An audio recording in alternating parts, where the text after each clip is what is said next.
Electrikjam podcast.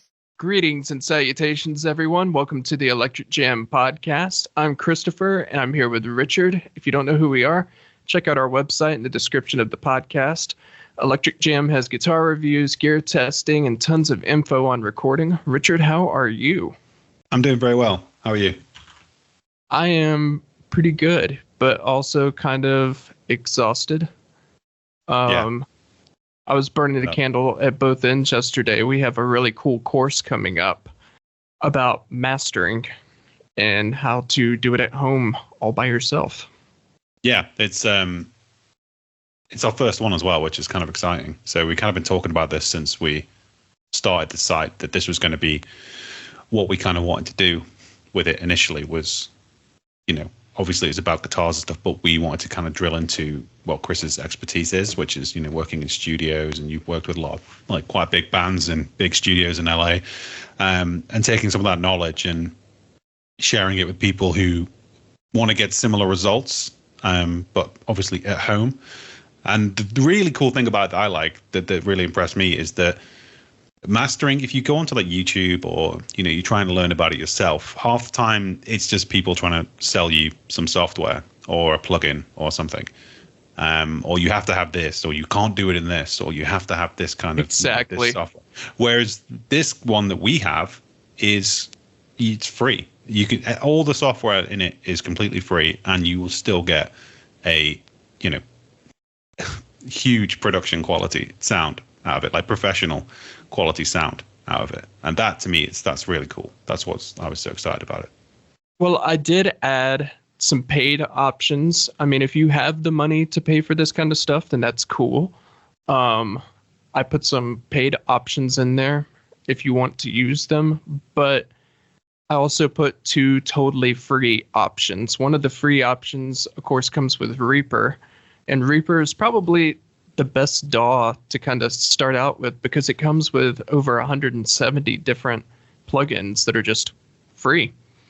But then there's free plugins out there too that are really, really good. And I found the best ones that I could for mastering and labeled them in there too, so you can download those.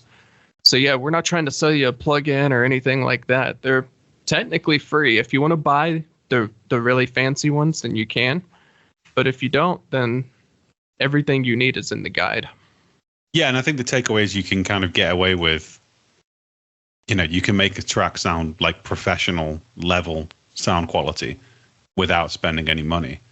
And I think that's a big issue for a lot of people starting out, because you can be a really talented musician and you can be writing amazing riffs, or maybe you do like electro, or you're working on some ambient stuff.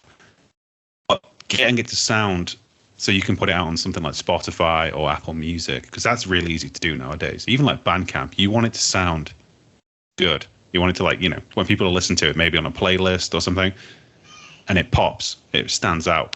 And that's what mastering does. And that's the difference between, if you listen to a demo from a band, I remember back in the day, everyone's just passing around demos and stuff, and they all sound flat, and then you put on a proper record and you're like, wow. But this was, 15, 20 years ago, when it cost you a fortune to master stuff. I mean, I remember back in the day when I was playing in bands, no one was mastering anything, because it was all just on, burnt to CD and passed around in the local scenes.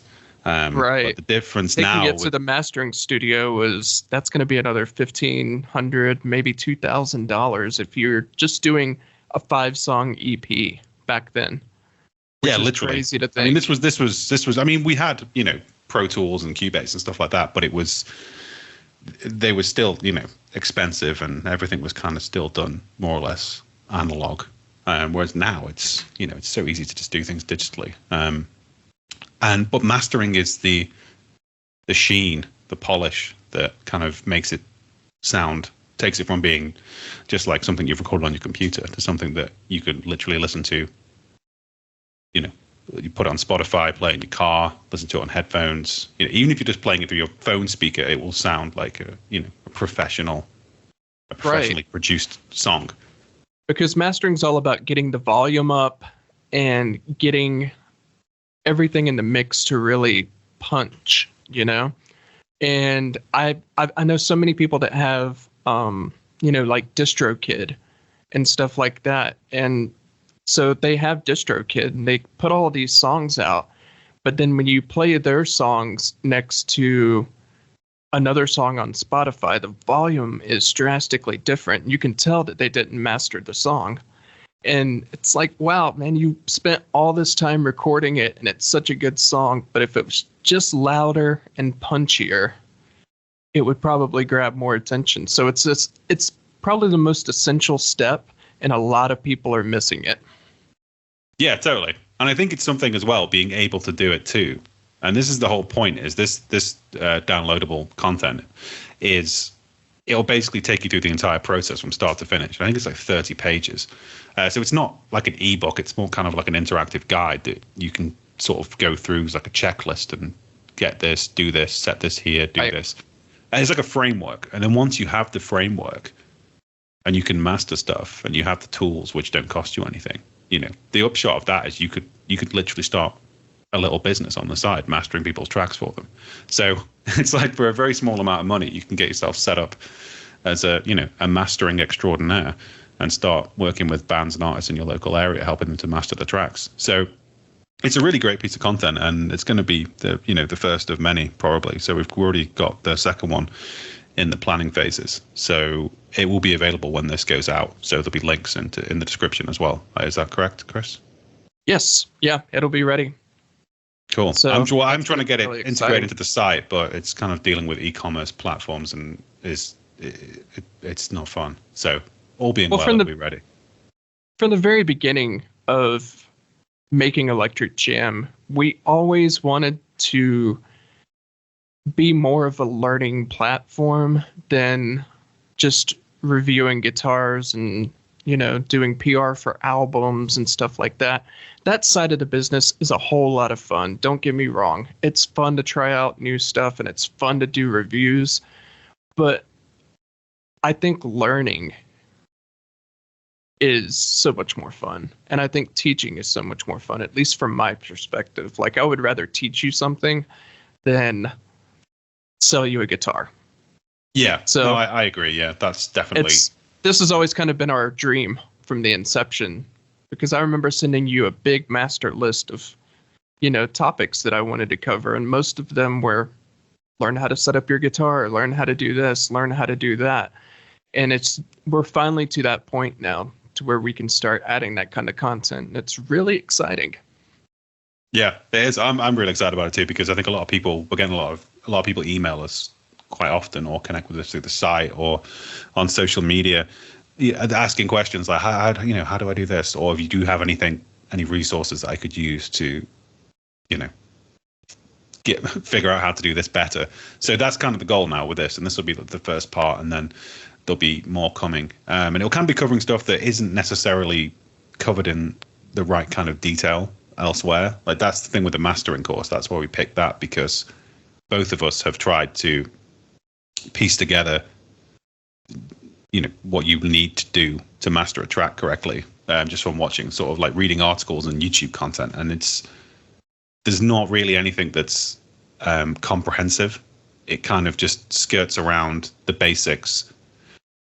I couldn't really find anything too actionable, and most of the time, and I'm talking Me like neither. 80% of the time, it not only stopped too short and there wasn't enough detail, but it was effectively just a marketing campaign for a product, like to download the software, or I use this software, and then, which isn't ideal, because you'll see in this, you don't have to pay $200, $300, $400 for some software when you can do it all for free using tools like Reaper, which are excellent for recording and mastering and doing everything. And if you can get good with it, then we're kind of focused on Reaper, because we know that it can be hard, especially when you're starting out as a musician or you're younger, to, money's tight most of the time.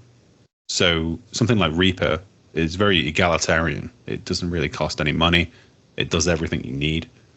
So you can basically get set up and running and recording and mastering without spending any money, which means the money you do have, you can spend on, growing your brand, marketing, paying for ads to get more exposure to your music, that kind of thing. More guitars. Yeah, more guitars, more gear. Yeah, get your gas on. Speaking of, my friend Max Carlisle out in Los Angeles, he has a YouTube channel, Guitar Max, and you probably know him from doing brand reviews for AIO guitars, which we've also covered. Strangely enough, he put out a video the other day that was not a review, and it wasn't anything about his band or his solo album. It was him testing his guitars. So Max has, I think, 44 guitars, and he had heard about lead content in guitars being made overseas, and he was like, that's weird. So he ordered these little sticks, they're testing swabs, on Amazon for lead. And what you do is you get them wet, and then you rub them across whatever surface you think the lead is going to be on. And he did it to every single one of his guitars, I think. I don't think he did it on like his American Strat or any of his Japanese stuff, because that's high quality. These are good luthiers. But 3 or 4 of his guitars popped positive. For lead? Which is crazy. Now, one of them was a 1960s Tiesco, I think. Right. And those are shoddy and dodgy at best anyway, and it's like something that Jack White might want to play. But a couple of them were more modern guitars, and it was like the frets and the paint and the pick guard, the top of the pickups on one of them, I think. That's kind of crazy. So if you've ever bought an Amazon guitar, which we've done an episode on, or something like that seemed really too good to be true, I would definitely invest in some of those testing kits. Yeah, I mean, but there's already a Proposition 65 warning label in California, which is about lead and the potential side effects from exposure to it from playing guitar too much. That comes from strings, though, right? I thought that was the strings. From paint. Okay. So Prop 65 is about nitrocellulose lacquer, which Fender uses on their higher end models. So a Fender that has Relic or Road Worn, that's nitrocellulose lacquer. And that was what they used in the 60s and the 50s. And over time, it would naturally rub off. That's just something that happened. And to replicate that, you need to use that lacquer. But it's kind of dangerous to use. Like if you're going to use it at home, you need to be really, really careful. Stuart McDonald sells it here in the United States in rattle cans, like spray cans. Right. And you can do it at home, but like you need to wear goggles and a mask, and it needs to be in a well-ventilated area. That's nuts. Just to make it look like it's an old guitar. Right. Well, I mean, and you basically run the risk of getting lead poisoning just so it looks like you've got an authentic old guitar. That's bonkers. Well, then there's the argument to the heavy paint that never gets messed up that Fender uses currently, which is polystyrene paint. Right. They say that doesn't let the guitar breathe, so it doesn't sound good. Okay. But then if you get, cancer from which we're going woo-woo territory with that.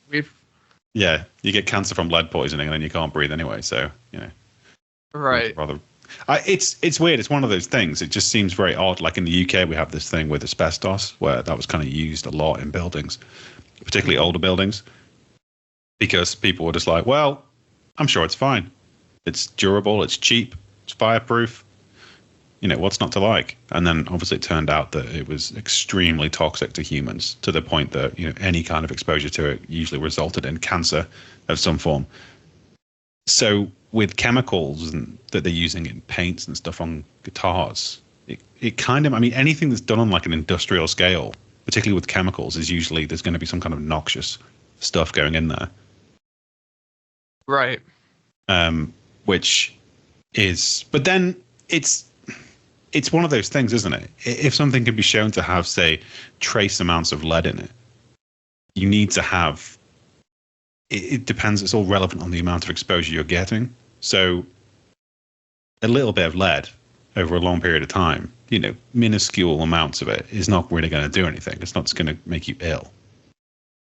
And I know in California, I've been there a few times, and they have propositions on everything. Like you order a burger and it comes with a handbook on, why it's bad for you and it's going to give you cancer and stuff. I mean, I don't eat meat anymore. It does. But when I was in California last time, I did eat meat, and I was I was in a hotel, some nice hotel in San Diego, and I was really hungry and jet lagged, and I ordered a burger, and it came up, and they had like a little slip in it, like literally on the plate in the hotel, like a slip. It was in the menu, and it was like just all these warnings about red meat and cheese and fat. I was like, wow. You don't get that in the UK. People just be like, don't eat red meat, it's not very good for you. That's it. They didn't tell you why. There's no warnings or anything, really. There's a couple of restaurants here in downtown Atlanta that are like that, where they almost make you feel bad for what you're ordering. Well, if they're so concerned about it, don't serve it. Come on, this is the thing with me. Like, if you don't want people eating meat, or you think people should be eating a plant-based diet exclusively, and you run a restaurant, then run it as a plant-based restaurant. Don't run it and then passive aggressively tell people that order a burger that it's not very good for them. It's like you can't profiteer off it and then tell people that it's bad for them, because then that kind of makes you look like the bad guy. It really does. No, you're right. Yeah. You're with right. the lead thing, it tends to be on basically more expensive guitars and really cheap guitars. Yeah. Is that a takeaway? So you're telling me basically if you're buying a $500 guitar, that's probably $600 guitar, you're probably safer. If it's a name brand, financially and a health brand, yeah, it's probably safer. Yeah. It's bizarre that there hasn't been more development with paint since the 50s, though. You'd think I know paint's not the most exciting stuff in the world, but people use it every day. Probably about billions of tons of the stuff. So you'd think they'd come up with a safer way to kind of produce it. Well, they have, and I'm glad that you brought that up, because I was going to bring this up. It wasn't in our production notes, and I was going to drop it on you as a surprise. The way I like it. Ola Englund's company I saw on Instagram. Ola owns Solar Guitars, of course. Yep. They have a new paint finish that distresses as you play it. Is it 100% lead? No, it's safe. 100% lead. It's some kind of new finish, and it kind of looks like their Cannibalizo models, like with the splatter paint. But apparently, the more you play it, like it shows one that's brand new and then one that's been played for 18 months. And like the silver has swirled around a little bit. So there are safe ways to do it. But yeah, if you can find that picture, it's really cool. I think it's on Solar's Instagram. Okay, I'll check that out. Well, I mean, it makes sense, because people paint the house with this stuff, in their homes, and their living rooms, and their children's bedrooms. So, I mean, I'm assuming the domestic paint is relatively safe. I suppose the paint they're using on guitar is much different, because you need like these lacquer, and it hardens, doesn't it? And it's all that other stuff going into it. Right. It's such a long process, because you paint, and then you sand, and then you buff, and then you paint, and then you sand, then you wet sand it, and then you finally put a finish on top of it. Yeah, it's a pretty complicated, involved process where, I bet Bruce Springsteen's feeling pretty smug about himself now. That Telecaster. Playing that wooden Telecaster for 50 years. Yeah, that thing, it used to be black. I think at one point. Touching my lead, I ain't got no lead in me.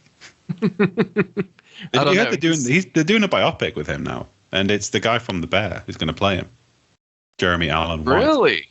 Yeah. I would love to see that. I wish they'd made it like 20, 30 years ago, and John Cusack could have played him, because he looks just like him when he was younger. Like, if you look at a picture of young he really does. If he grew his hair out. Yeah, young John Cusack. Yeah. And I mean, they're probably about the same age, so you've never seen them in the same room together. But they look. I always thought he looked just like Bruce Springsteen, and he would have been perfect. Damn, you're right. Yeah, he does. Google it. It's uncanny. They're like the same person. Wow. No, you're right. I'm looking forward to that then, because I think Bruce Springsteen is an amazing artist, and some of the songs that he wrote are done by other artists, and you would never know that he wrote that song. Like, he wrote songs for Patti Smith. I mean, there's so many different songs out there. You're like, man, this is a really good tune. And it's like, well, Bruce Springsteen wrote it. He didn't do it, but he wrote it. Yeah, he was talking about that recently. There was something he was talking about, saying that he's written thousands of songs. Him and Neil Diamond, I think, hold the record for the most songs written. Yeah, he's incredibly prolific. He always has been, though. But he keeps it kind of simple. I think that's his whole shtick, isn't it? He's like the master of the really nice chord changes. Yeah, 4 chords and the truth. Yeah, that's the boss way. So our main topic today is about import guitars. And the thing about import guitars is they've always kind of been a point of contention in America. And that's why I wanted to bring it up, especially with you, because you're not from here. So you have no idea what it's like to kind of be shamed for buying guitars that aren't built here. And this is a totally real thing that used to happen to me, because I played Ibanez, and those are made in Japan. And at the time, made in Japan stuff was like, this is good, between the 80s, 90s, early 2000s, it was still looked down on, though, because you're not playing a Gibson or a Fender that's made in the USA. You're playing this thing from South Korea, or this thing from Japan. The French are a bit like that with cars. I don't know if you've ever been to France. Yeah, it's hilarious. They only ever drive like Citroens and Renaults, and I don't know if you've ever seen a Citroen and Renault, but they're not nice cars. I've seen a Renault. Yeah, they're not cute.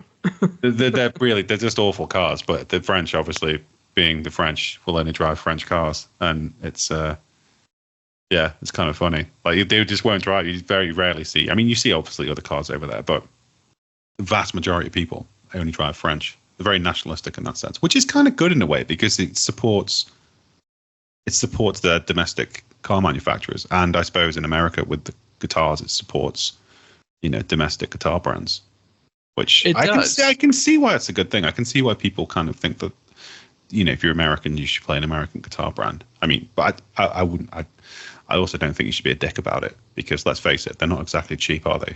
Gibson and Fender guitars. So, which is kind of the whole reason why we have these markets and economics around sort of cheaper guitars, which are made overseas, because the market will dictate where the demand comes from. So if you can get, a guitar made in South Korea or Japan that's as good, or in some ways better than what you could pay the same money from a domestic made guitar from the US, then yeah, of course you're going to get one from Japan. Who cares? Well, this is the marketing theory for companies like PRS and Schecter, who have been US based pretty much since their inception in the 80s. I think David Schecter actually started in the 70s, but they have import models. So PRS has the SE line, and Schecter has the Diamond series. And both of those are made overseas. And I think it's a really smart marketing model, because you pick up a Schecter that's made in South Korea that costs, I don't know, $1,200, which is, right in that whip zone of journeyman guitarist kind of thing, Yeah. And you pick up one of those and you're like, this thing is amazing. And I know, because I have 8 of them sitting right beside me right now. and I play them, and I'm like, wow, this is absolutely amazing. And it makes you go, I wonder what their USA models are like. And it's the same thing with PRS. And PRS is really smart about that because they've made the SE line as close to the core line as they can possibly do it. So when you play a PRS SE and you're like, wow, this neck feels amazing, that's the exact same neck that you can get on their core model guitars. So it's a really smart marketing strategy, but there's just still a stigma to it. And I see it all the time, especially in YouTube comments, like someone like Guitar Max. I'll talk about him again. He'll talk about the AIO guitars, the Wolf guitars or whatever that are like a Les Paul. Mm-hmm. And he's like, this is almost as good as my Les Paul, and it's $650. And there's always one guy in the comments saying, why don't you just play the real thing? Or what's the real thing? Or you're a communist because... Yeah. Oh, right, yeah, because you like value for money. Yeah. That's what makes you a communist these days. Wow. Well, I mean, in the case of AIO guitars, the real thing would be a Gibson. So why don't you play the real thing? Well, look, buddy, it's because I don't have $5,000 to drop on a guitar. You know? And on top of that, I mean, like, playing expensive guitars live makes me nervous. There's a picture on our website where I'm playing a Gibson Les Paul Gold Top at a gig. Yeah. Yeah, you don't want to you don't want to scuff that, do you? Well, it's not even about that, because it was a little bit beat up because I'd played it a lot, but I watched it like a hawk when the other band was loading in and when they were loading out. Like, I'm sitting there staring at my guitar case, so I can't even have a good time with my friends in the band. Yeah. Because you're just worried about it. Yeah, it's worth more than the van. Watching my guitar. Like, yeah, I mean, when your guitar's worth more than the van you're touring in, you know, you've it's the level of utility you're getting out of it. Like, come on, one of us is going to drive. One of them is going to get us across the state. The other one is going to sound, you know, probably not that different from my Epiphone Les Paul, but you know, it's the real thing. So that's what matters. That's not going to get us home. But there is a lot of that with everything. It's not just, and I guarantee you, half the people that are like, you know, trolling, going, "Oh, buy the real thing," probably don't have the real thing themselves. They just like to come across as the big I am in the comments section on some random guitar guy's YouTube channel. But I guess the point is that the future of this, the newer generation that's coming up, I just took on a new student and all of his guitars are import guitars, but they're also all signature guitars. And one of them is from Gojira, and he has a Steve Vai Jim Jr. You know, they're all affordable guitars. Yeah. And he likes them because of the people who play those guitars. And he doesn't care where it came from. Just that it plays well and it stays in tune. And I think you'll see that a lot with people that are between 18 and 30. I would say even more higher than that. I've never ever even remotely thought about where my guitar's coming from. It comes from a factory or a shop. That's as far as my thinking goes with it. Well, yeah, that's why I wanted you on here. Like we were talking about before we started. I mean, like, you don't have any patriotism for the USA. No. So. No, and it's. I mean, people I knew back in the day in bands and stuff, when they were playing, obviously they cared about the quality of the instrument, but they didn't care where it came from. Like, you know, an 800 quid guitar, whether it's from PRS or Ibanez or, you know, Fender, is an 800 quid guitar. And if it's fit for purpose and it works, then that's kind of all that mattered really to the musicians that I used to play with and stuff. And it was just kind of a utility thing. Like, does it stay in tune? Is it reliable? You know, no one cares if it was made in, you know, if it was a MIM or it was made in America or made in Japan or, you know, who cares? I mean, it's an odd thing to be, but I suppose that it's a bit more deep rooted for some people, because some people see it as the last bastion of American manufacturing. And that's a kind of a hot potato in itself. I get that. And globalism is scary. But in the UK, I mean, Christ, we used to have a huge manufacturing industry. And there's parts of the UK now that have never recovered from the movement of the manufacturing facilities overseas. Like, you go to the north of England, there's towns that, you're talking multi-generational, just desperation, because they used to be, they relied on those factories. They used to make stuff, and that was all they did there. And then that's just gone, and it's never recovered. And this is going back 40 years, and it's still not recovered. They're like no-go areas, and it's really it's not a nice thing to see.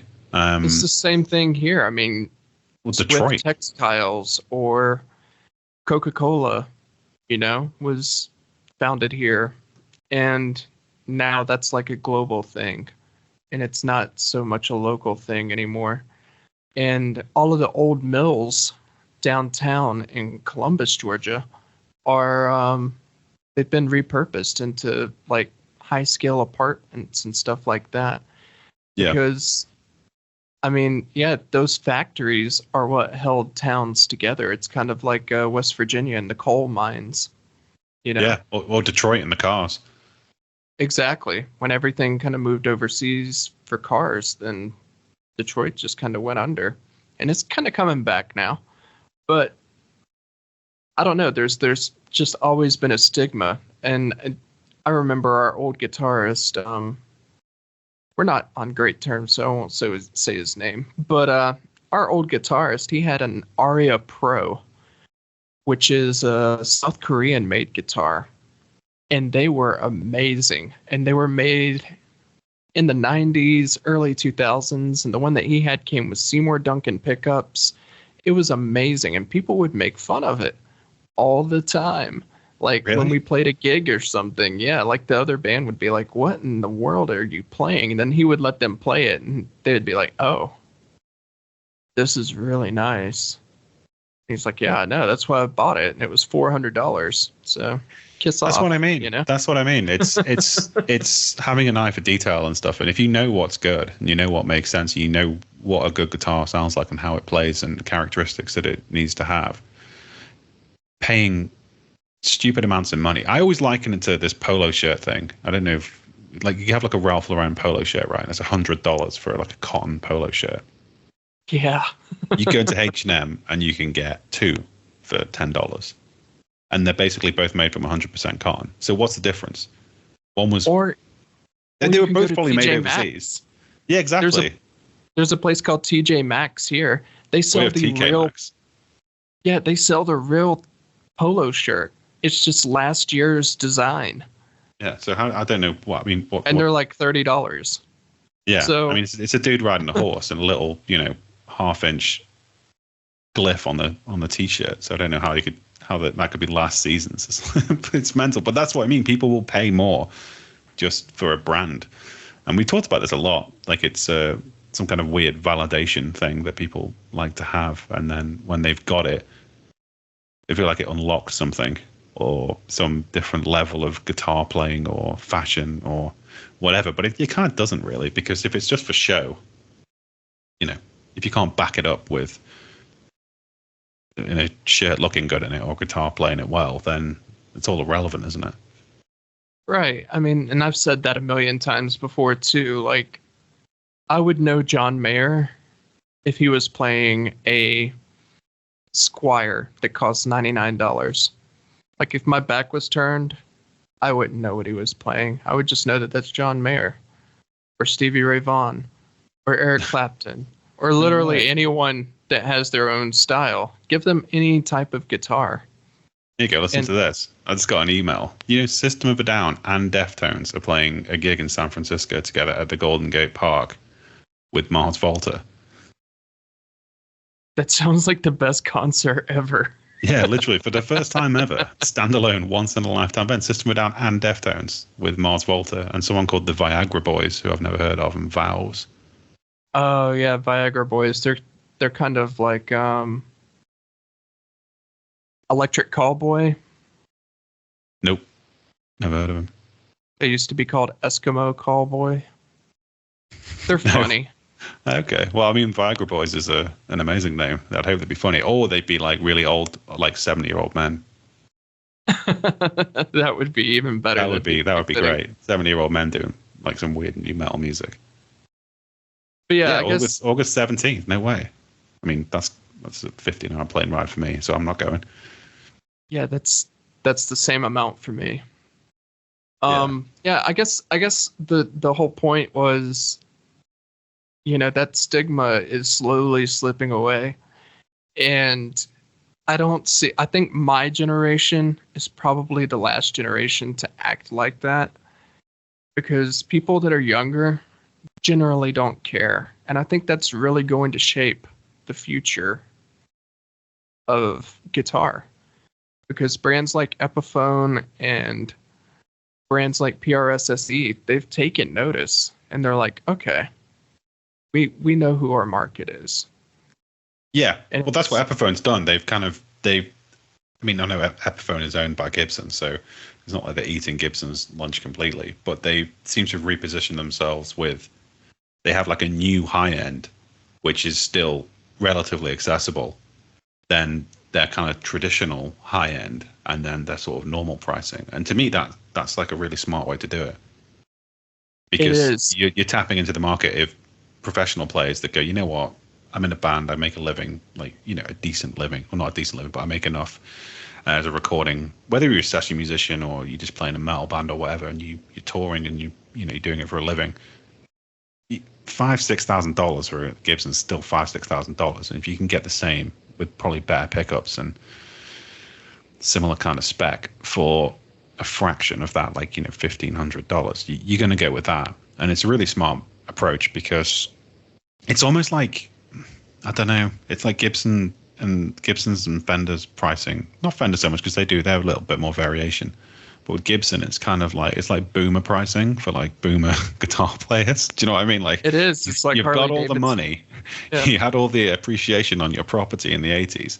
You paid off your mortgage. Generation Z are lazy people that don't do anything. They don't know anything about life. And why can't they just spend $6,000 and get a decent guitar? What's wrong with them? It's just an odd place. It's wrapped in kind of Gibson's sort of brand appeal, which is massive, and I get it.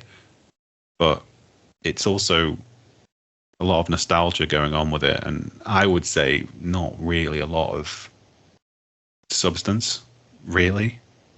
I don't think there's anything particularly exciting about anything they've done in the last 5 to 6 years. Yeah, no, you're right. And it's funny that you mentioned that about Epiphone, because that's going to be our next episode. Next week, we're going to be talking about these huge changes that have really impacted the industry, and everyone's talking about it. So I'm sure you've already heard about it, but we want to talk about it too. When it comes to PRS and Epiphone, they're doing some really, really wild stuff, and that's what we're going to talk about next week. Otherwise, I think we said all we need to say. Like, don't be ashamed of what you have. Appreciate the guitar you have. Yeah, and it doesn't matter. Just get good at it, and then you'll sound good either way, whatever you're playing. And then when you do get good at it, start recording yourself and come up with something really great, and then put it out there and master it. Yeah, but first, make sure you master it, and make sure you get Chris's step-by-step guide on how to master the crap out of your music and make it sound enormous. That's going to be in the description today. It will be in the description. There'll be a link to it, so check it out. I think it's something that everyone can benefit from. But otherwise, we will talk to you next week.